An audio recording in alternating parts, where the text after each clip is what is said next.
Hi, everyone. Welcome. Maryssa and Mitch here. And we have one of our near and dear supervisors and community partners, Miss Cathy Coggins, here to talk about her work in early intervention. So welcome, Cathy. Hi, Maryssa. Thanks for having me. We're excited because Cathy has been a longstanding partner of our program and has a wealth of experience working in many different roles and capacities within the field of early intervention. So Cathy, why don't you start by telling us a little bit about your journey that has kind of led you to where you are today. Okay.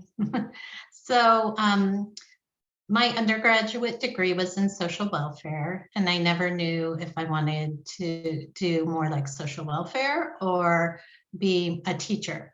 And my first job out of school was as an aide in an early intervention program. And that's how I found early intervention, and I loved it. And the program at San Francisco State was just starting. And so I was in the second group of students there. And I've been doing this for over 30 years now, and I love it. Wow. I didn't realize you were in the second group. That's wonderful. Yeah, with Marcy. With Mary Maryssa. Frances Handline. Yes. Oh, I love that. Yeah. So I've worked in a variety of settings. My first setting was where I had done my internship with San Francisco State in a center-based program.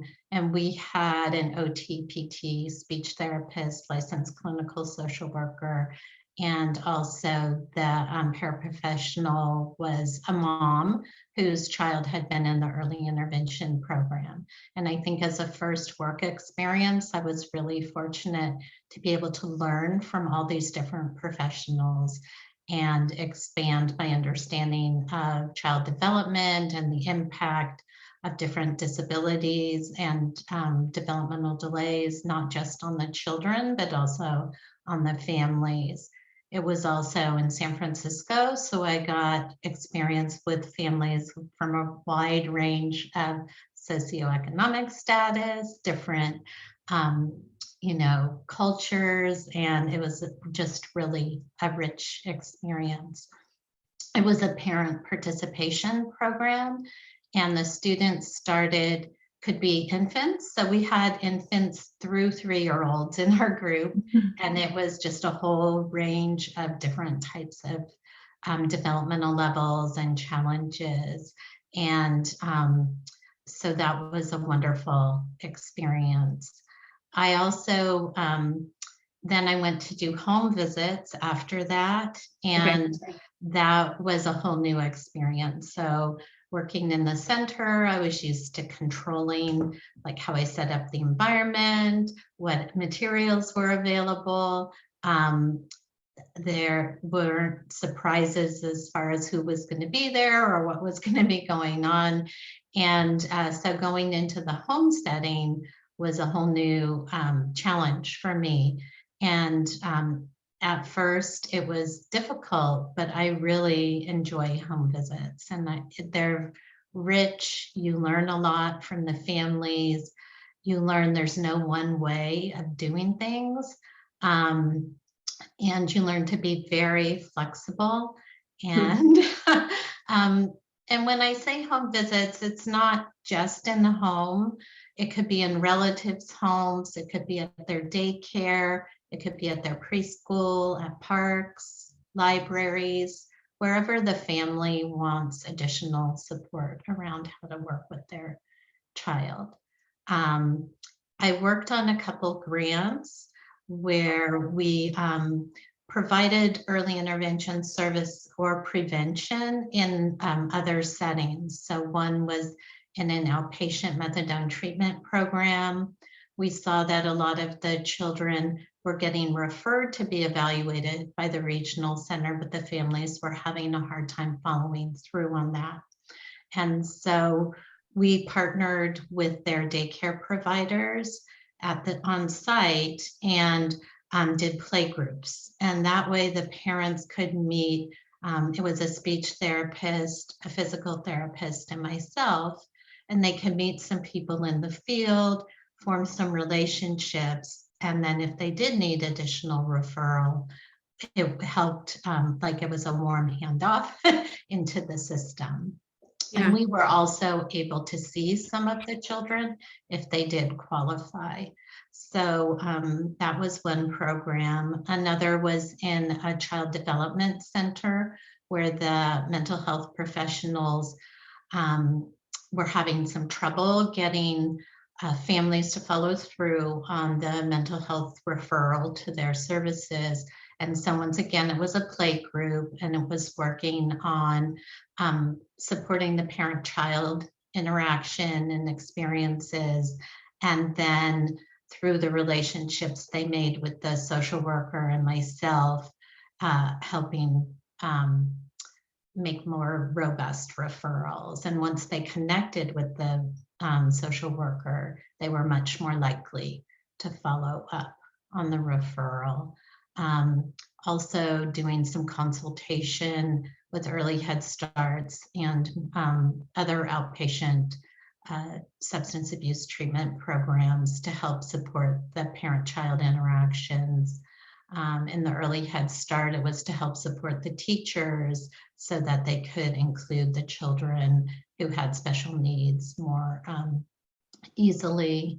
And then I also worked in a center where it was an OT, PT, and myself, and we did a combination of center and home visit. And in that program, it was also parent participation. And one of the strengths of it was that the parents got to meet each other and realized they weren't alone, and that things like when their child had a huge meltdown, there were other parents who totally got it and were supportive of them. And that was fun.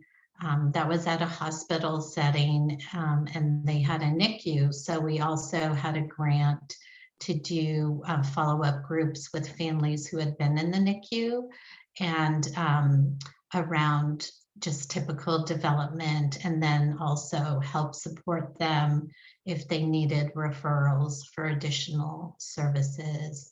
And now currently I work in a program where I do home visits, and then also we have a full inclusion partnership with Arts and Rec 2-year-old classroom. And so we support children there. And since the pandemic, we've been doing a virtual circle time also. How's that going? Been really successful, and the families love it. And so we've been continuing that too. And so I think my main point is that in early intervention, there's all these opportunities to work in different ways and in different settings, and do prevention work in addition to helping children who've already been identified with delays. Yeah, that's a really important takeaway, because I'm hearing a couple things you share about.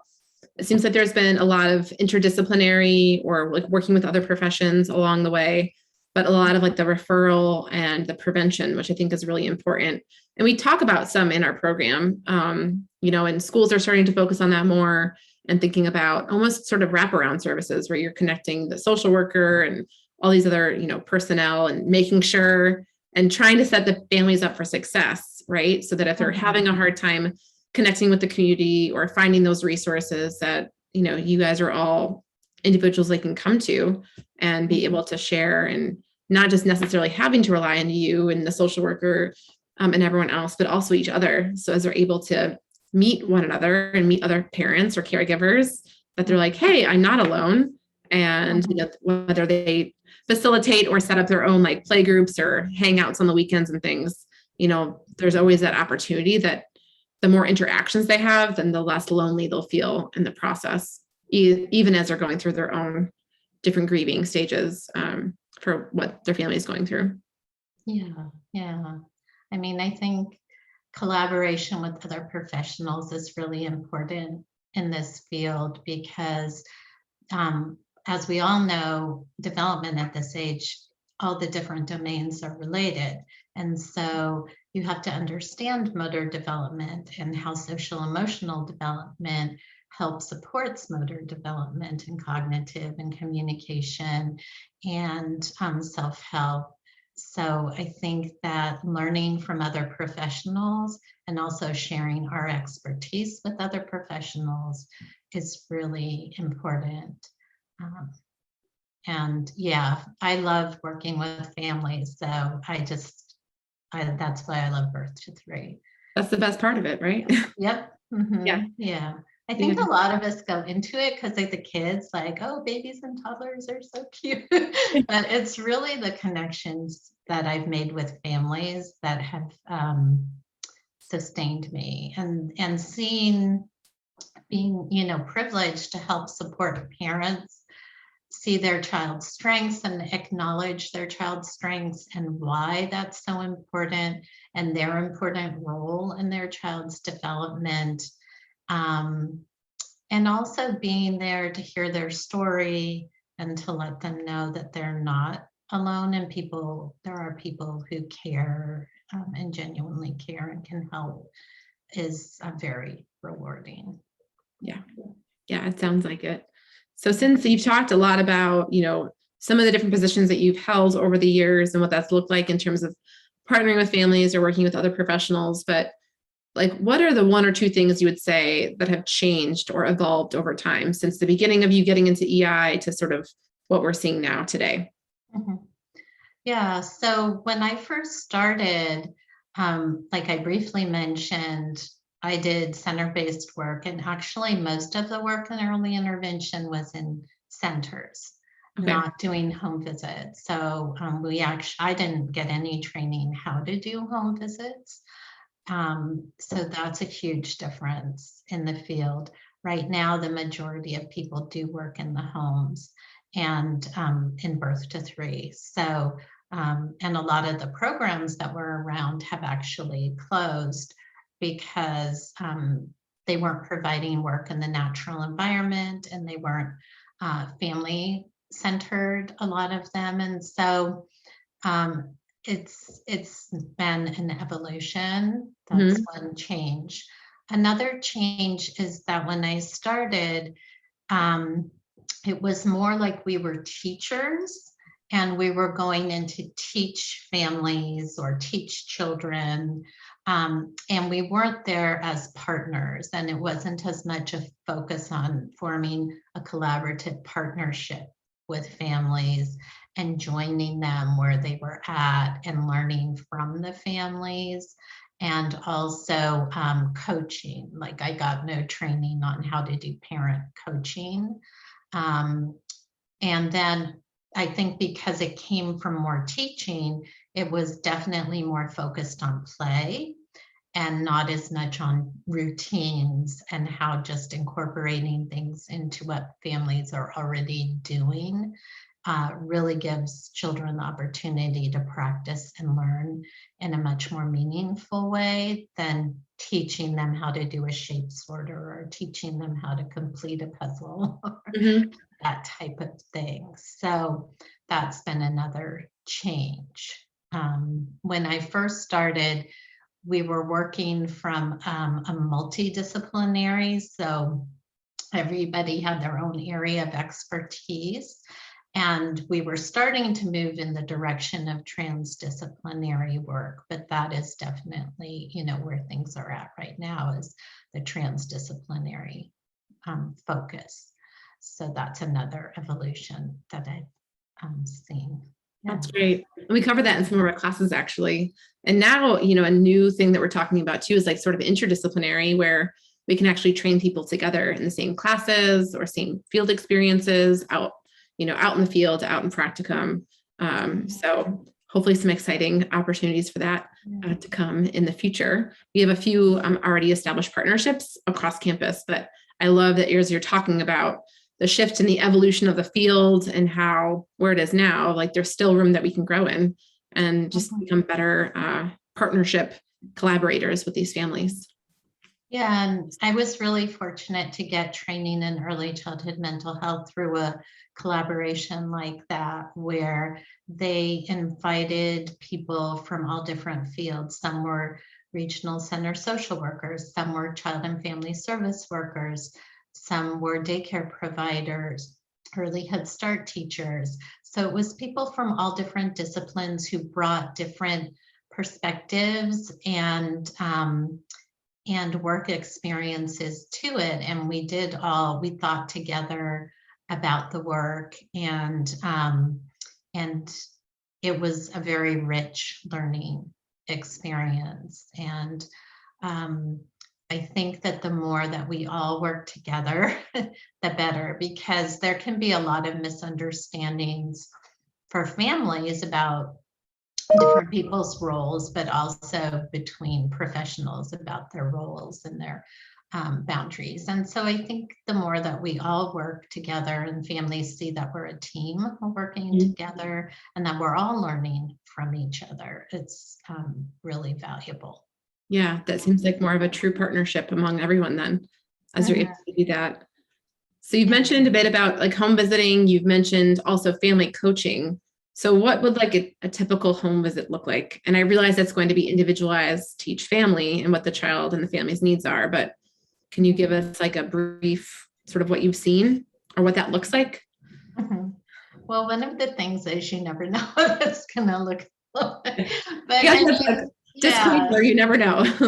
yeah, but I think the main thing is thinking ahead with the family about what they'd like to work on together at the next visit. So you kind of, at your previous visit, you kind of end by thinking together about what they would like to do during the week, what they thought was helpful and what they would like to work on. And then that's what you start with at the next visit.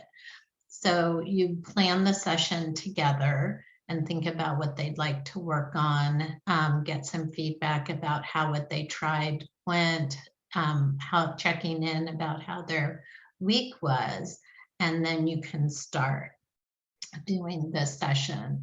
And then there can be different components in the session. There can be some times where they're showing you what they're trying and you can give them feedback and, asking reflective questions like, I wonder what would happen if you've tried this, or what's worked well for you before, or have you ever thought to do this, or how did you decide to try it this way?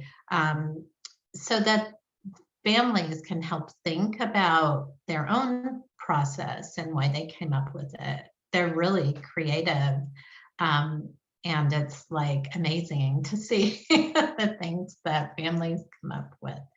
They're like open-ended questions, kind of this like ask open-ended, and they'll be able to kind of respond and share what they're doing. Yeah, I mean, it's really interesting because sometimes you just have to, you just never know. Sometimes you think you're working from a strengths-based perspective and you ask a parent what their child enjoys, and then they burst into tears because it's hard for them to identify anything their child enjoys, or they feel like they don't know what their child enjoys. But then over, like, that happened fairly recently, and over the session I was able to observe things that they did know about their child and what they enjoyed, and then share those with them. And they were able to think a little, like say, oh, I guess I really do know some things that my child enjoys. So it's, you just never know how things are gonna go and what's gonna hit something that you weren't aware of in a family. But you have to be comfortable with that discomfort and with people's emotions, and then thinking about how to respond to that and repair that with, in a respectful way without discounting how they feel. So that's part of the dance you do with families is, wanting to help build their capacity and their strengths and their sense of effectiveness, but not discounting when they feel like things aren't going well, or that they, I mean, those are real reactions too. You know, it can be really sad and difficult and challenging to have a child with some of the challenges that we work with. And so you also have to be prepared for that in your sessions. I don't do as much modeling as I used to do. But I do sometimes, but I try to ask, like, let them know more why I'm doing it, why I'm doing something a certain way, what my thought process is, getting feedback from them. But with home visits, you don't want to go in and do things better, you know, than parents feel like they're doing it. So that's one of the tricky parts about modeling for them, like, because we all are really good at playing with kids and interacting with kids, and we know all these skills, but for a lot of parents, it's the first time that they've had a child with this type of, you know, challenge or special need, and so it's all new to them. And so that's one thing that's changed too. I don't just go in and plop down and sit on the floor and play with the kid. Yeah. You know, which is what we used to do, and bring our bag of toys and pull out all these exciting things. And, you know, we've just learned that's not the most effective way to work with families and children. Yeah, not the most effective or like sustainable. And it feels like if you're doing that, then parents need the materials, or they need to do it exactly the way that you're doing it. And by focusing more on the routines and what they're already doing in the house, it's more manageable for them just to be able to make small tweaks or make some small changes to what that looks like for them.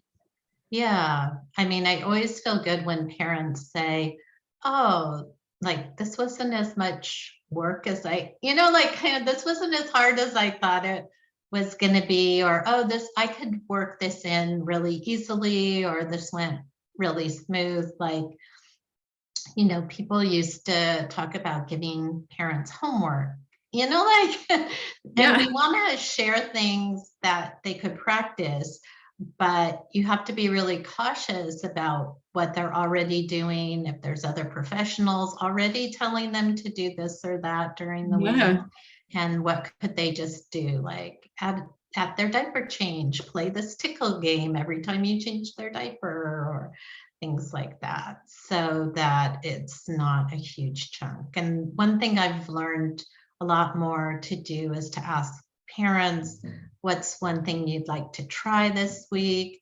Helping break things into really small steps and pieces. And also, like, what do you think went well today? What would you like to try? So that sometimes things that I thought went well, they didn't necessarily, or things that I thought was like really a good thing wasn't as important as something else to them. So you want to make sure that their voice is heard and what they think is important is included, because that's what they'll practice then and work on. If they thought it was fun or engaging, or if they were good at it, right, then they're likely going to go back to it that week and practice it more. So I like giving them some time to reflect and share with you, you know, what do you think went well and what can we do next time? I love that. Yeah. Awesome. So kind of nearing the end of this, I'm wondering if there's any like one or two things that you think would be really helpful for people going into the EI field to know, or any last words that you'd like to leave with students. Yeah, I think that my big piece of advice would be to find connections with other people, because especially when you're doing home visits, you're out there on your own a lot. And so fostering relationships with other professionals, reaching out to collaborate with like therapists and mental health professionals, other people involved in working with the family is really helpful. And then finding groups that you can connect with other people in the field. So the Infant Development Association of California is one good group. It focuses on birth to 3. They have trainings. They have times when you can meet. They call them Saturday morning listens, where they just will have a topic and you can go and talk with other people in the field. And then the Council for Exceptional Children, Vision for Early Childhood, the California group is getting more active. There's a group called Coach to Coach, which is they teach you and work with you on coaching, but it's not a one-time coaching deal. It's something that you do over time, and so you can build your practice and your skills in that way. So those are 3 groups that I would really recommend that people consider joining. Okay, yeah. Great. I'll make sure to link those or list them again for students. That's all really helpful because I think community is really important. And I think one way is to have, an alumni community. So as students graduate and move on, being able to connect with people they were in classes with, their peers, and then the ones who are ahead of them, ones who are behind them. I know that's something that we're really trying to foster more in terms of like a professional learning community of all of our ECSE alumni. So yeah. DEC has their communities of practice that you can participate in. 0 to 3 has some. I just think for people doing early intervention, especially home visits, it is very isolating at times. A lot of us don't even work in an office. We just work from our homes. And so you don't have those opportunities for that, that incidental, like, talking at lunch or, water cooler. I say water cooler. The water cooler. In the parking lot or something. Yeah. And then if you can find an agency that provides reflective supervision, that's really important in the work too, because it helps you think about your own feelings and reactions and what's going on and what is the contribution from the family and what is your own experience and why you're feeling that way, and then what you might try differently. So if you can, some agencies provide that and some don't. But if you're thinking about this work, I would encourage you to find an agency that does provide that, because it's really helpful. That's great. That's really good advice. I appreciate that. Yeah. Thank you so much, Cathy. This has been so enlightening. Some great tips and information about the evolution of the field and some of the mindsets and the collaborative nature that is early intervention, working with others and really just partnering with families. So really appreciate you taking time out of your Friday afternoon to be here. Very much appreciated. And if students have any questions or things they would want to follow up on, are you comfortable if I share your email? Yeah, that's fine. Okay, sounds good. All right. Thanks so much, Cathy. Okay, thanks, Maryssa. All right. Have a good one. Okay. Bye.